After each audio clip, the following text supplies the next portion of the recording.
Buenas noches, les habla Carlos Fernando Chamorro, bienvenidos a esta semana.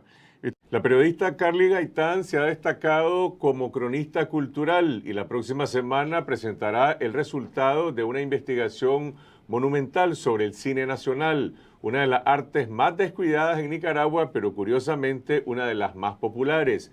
Su libro, A la conquista de un sueño, historia del cine en Nicaragua, es un compendio histórico sobre el cine en nuestro país, abarcando no solo su producción, sino también su exhibición, distribución comercial, consumo y su relación con la historia y la sociedad.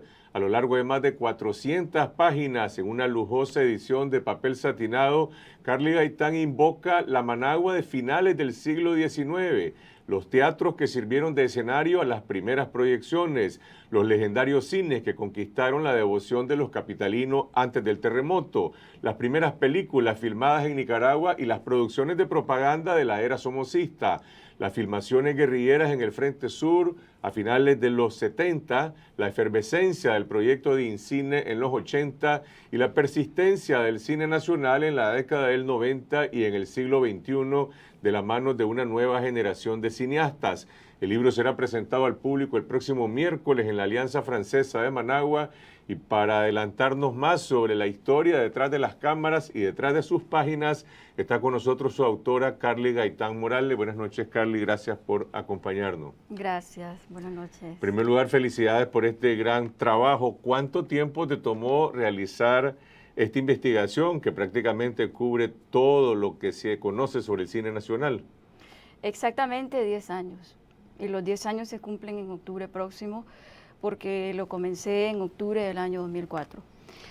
Era una investigación para la universidad, yo estaba estudiando en ese momento, llevaba una clase de cinematografía, una de monografía, una de investigación documental, las mezclé todas y comencé a hacer lo que iba a ser un ensayo. ¿Para quién escribiste este libro? ¿Es para los amantes del cine, para la gente que consume películas o también para los cineastas, para los productores de cine? Básicamente para los amantes del cine, dentro de todos los aspectos del cine, porque en el libro hay un poco de historia, de antropología, un poco de crítica, un poco de reseña biográfica de las personas que hicieron el cine. Hablo de los viejos cines, antes del terremoto del 31, antes del terremoto del 72. A propósito de eso, vos naciste en 1980 y por lo tanto no viviste esa época preterremoto de los grandes cines de Managua, del Margot, del González, del Alcázar, el Tropical. ¿Qué descubriste al hacer la investigación documental sobre esa época y sobre esos cines que te haya sorprendido? Mira, a mí la parte que me gusta más es la de los años 20, que fue cuando se dio el boom del cine, con la fundación en 1917 del primer cine Margot. Y después de eso, mira, por ejemplo, en 1926 había 27 teatros Margot. Obviamente no eran teatros, edificios con butacas, alfombras y todo, eran casas que le ponían un rótulo, tenían bancas, algunas no, y se llamaban teatro tal y teatro tal. Entonces, en esa época me parece como sorprendente porque yo vi los periódicos y puedo jactarme, por ejemplo, el diario La Prensa lo vi desde su inicio hasta el año 2011, página por página. Mi idea era meterme dentro de la época que bebía la gente, donde se divertía la gente, donde iban, y había todos los anuncios de cine y los pequeños comentarios sobre las películas, artículos y cosas que había ahí que había que decir sobre el cine. Entonces creo que esa parte hasta 1931 fue como fascinante porque la gente se fijaba que si, por ejemplo, una nota que llegó el doctor tal con su esposa y su hija vestido de tal manera y esto y el otro, me parece pintoresco porque ahora no se escribe así. Esa es una etapa más desconocida todavía, pero posiblemente la gente mayor de 50 años pues tiene en su memoria la época de los 60, de los 70, de esas grandes salas de exhibición como el Margot, el González y otras.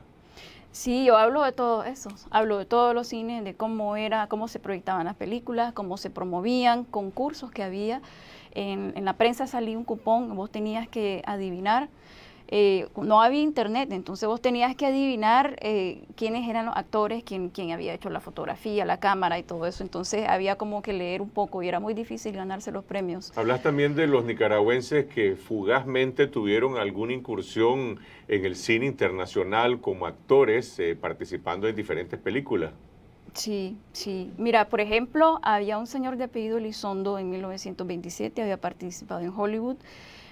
No podemos esperarlo como un protagonista, como una superestrella. Sus principales papeles eran de preso, de mendigo, que salía 2, 3 minutos, pero era un personaje que teníamos en el cine de Hollywood.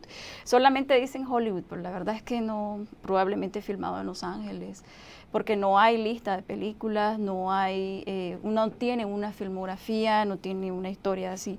Pero yo investigué y el libro contiene todo lo que es producción, actuación, la empresa del cine, como te decía, un poco de antropología, sociología, cómo influyó el cine Hasta norteamericano, personajes más mexicano. contemporáneos como Bárbara Carrera, que participó en distintas películas de Hollywood. Hablemos un poco de la producción nacional, del cine nacional, de esa época que vos describís detalladamente en los años 80, en la generación de INCINE, que pareciera ser como la primavera del cine nacional. Vos haces una separación en esa época entre el 79 y el 84 y el 84 al 89. ¿Qué pasó en el año 84 en Nicaragua que lo pones como un punto de separación del cine nacional? Mira, entre el 79 y el 84 podríamos decir que era su apogeo, como se llama el capítulo que contiene esa parte. Era su apogeo, la primavera, como lo decís, porque había un alto presupuesto para la producción de cine, el personal de INCINE era muy grande, había muchos carros, muchas cámaras, muchos equipos de producción, unos en un lado, otros en otro lado, unos entraban, otros salían, todos tenían un salario, servicios sociales, y viajaban a Cuba, viajaban a Alemania, viajaban a Rusia, iban acompañando a Daniel Ortega en todas sus giras. En fin, tenía un florecimiento tanto nacional como internacional, la proyección, la producción, todo, la actuación, había casting, y el casting era de dos cuadras la fila de gente para ir y actuar en una película. Teníamos grandes directores de cine que venían a Nicaragua, yo lo digo en el libro, se convirtió como en una pasarela del mundo, todos venían aquí, todos querían participar, ayudar. En el 84 hay dos cosas. En primer lugar, fue la cosa con las elecciones y hubo un cambio económico en INCINE, porque se le retiró el presupuesto que tenía. Entonces se comenzó a trabajar en proyectos, se abrió un departamento de proyectos, se abrió un departamento de video, porque filmar en cine era demasiado caro y entonces estaba planteándose la posibilidad de pasarse de cine a video porque era mucho más barato, entrar dentro de otra dinámica que ahorrara gastos para la producción de cine. Entonces hubo despidos y hubo cambios y fue cuando comenzó a trabajarse como se trabaja ahora, que había que escribir un proyecto y comenzar a buscar apoyo. Ahora, a partir del 90, con la gradual desaparición de INCINE, hay un momento en que se plantea la preocupación de que va a morir el cine nacional, hay una especie de transición, luego una persistencia en la producción de documentales, de videos. ¿En qué se diferencia este cine nicaragüense después de los 90 con el de los 80 y qué perspectivas tiene? Mira, hay una parte muy delicada, que ese capítulo yo lo escribí muchas veces y lo di a revisar a mucha gente, que es la parte cuando pierde las elecciones el Frente Sandinista, INCINE, que ya estaba en bastante decadencia, ya no tenía proyecto de cine móvil, ya no tenía proyecciones, sus principales realizadores ya no estaban trabajando. Ya se habían ido, habían fundado 2 asociaciones de artistas que eran independientes para buscar apoyo, comenzaban a filmar en video, o sea, hubo un cambio muy grande, una desintegración. Yo leí la prensa y leí la barricada y cada uno presentaba su propio argumento de por qué se iba a cerrar INCINE, qué es lo que estaba pasando. En primer lugar, estaban en una casa que se había confiscado y la casa se le estaba regresando a su dueño original.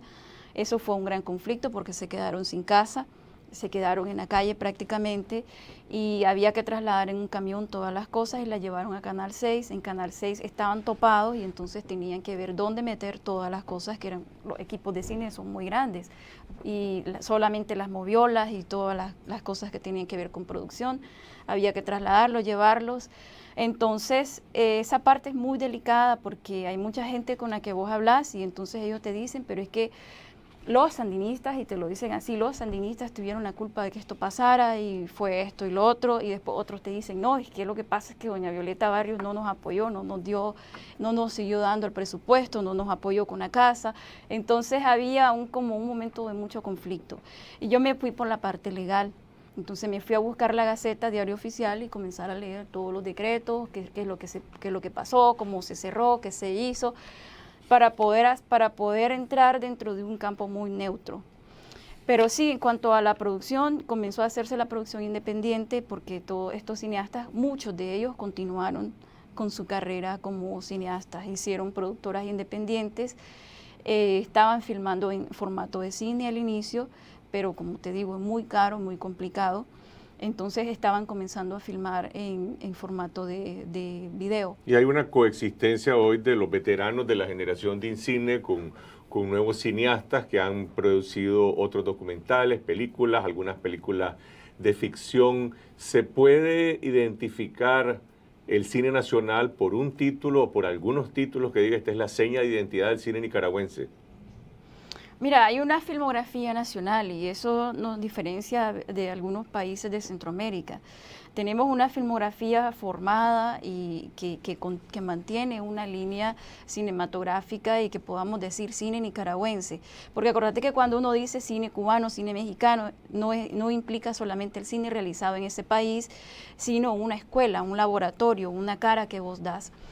En cuanto a la producción actual, me estás preguntando que si hay una coexistencia. Sí hay una coexistencia, está la asociación ANSI, donde hay gente joven y gente mayor, gente de los años 80 y de los años, un poquito de los años 70 y de los años 90 y ya ahora los años 2000, ¿no?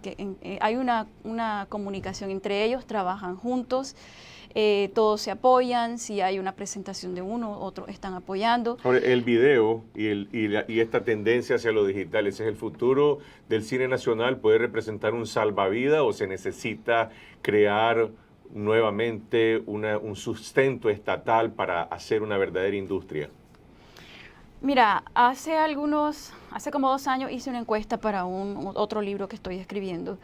Y yo le preguntaba a la gente, ¿te gusta el cine nacional? Y entonces te decían, bueno, mira, lo que no me gusta del cine nacional es que la ficción es lo mismo que el documental. Vos vas a ver ficción y ves gente llorando, niñas violadas, mujeres maltratadas, ves violencia de la casa. Nosotros queremos ver otro cine diferente.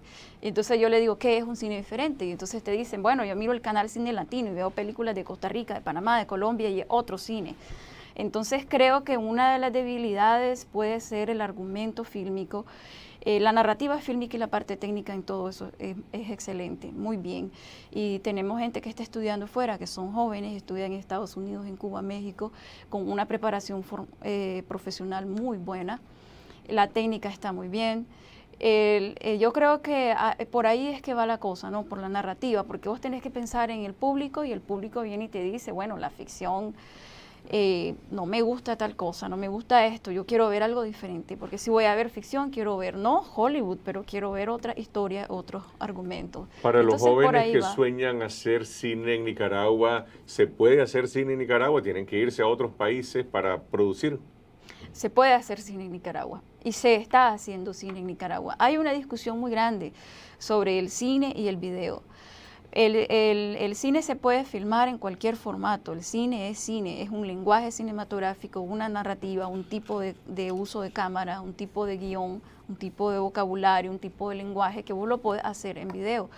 Estábamos hablando antes de iniciar la entrevista sobre La Yuma, por ejemplo. La Yuma fue filmada en video y es una película realmente cinematográfica, aunque fue filmada en video. Entonces yo creo que el video y el cine y estas cosas no es una discusión, no es un punto de discusión. Tu libro se presenta al público el próximo miércoles en la Alianza Francesa, es una producción bastante cara, entiendo que contaste con el apoyo de varias instituciones. La gente que quisiera acceder a este libro, ¿cómo lo puede hacer? ¿Qué costo va a tener? ¿Cómo se puede conseguir? Mira, se va a estar vendiendo en Librería Literato y en sus 2 tiendas, y online, y se va a estar vendiendo en la Fundación Fucine, pero solamente, bueno, se puede visitar Fucine y también se puede comprarlo por correo electrónico. El sitio web de Fucine es www.fucine.org. fucine.org.ni y hay un espacio para hacer solicitudes de los libros. El libro tiene un costo algo alto porque es un libro de lujo, son 450 páginas a full color, pastadura, cosido, etcétera, con fotos gigantes. Tiene un costo de $72 en bruto. Y esto lo estamos logrando por la cooperación suiza, quien pagó la impresión, y con el apoyo del literato que no nos está cobrando comisión. Ellos son parte de nuestros patrocinadores, porque si no, esto sería un precio mucho más alto. Es un libro de referencia para todos los amantes del cine. Suerte con los lectores, Carly, a partir de la próxima semana. Gracias. De esta manera llegamos al final de esta edición. Los invitamos a comentar este programa y enviarnos sus críticas y sugerencias a través de nuestra página en Facebook. Síganos en Twitter a lo largo de la semana en la dirección @CFC y nos vemos el próximo domingo aquí en Canal 12, siempre a las 8 de la noche. Y mientras tanto, que pasen una buena semana. Buenas noches.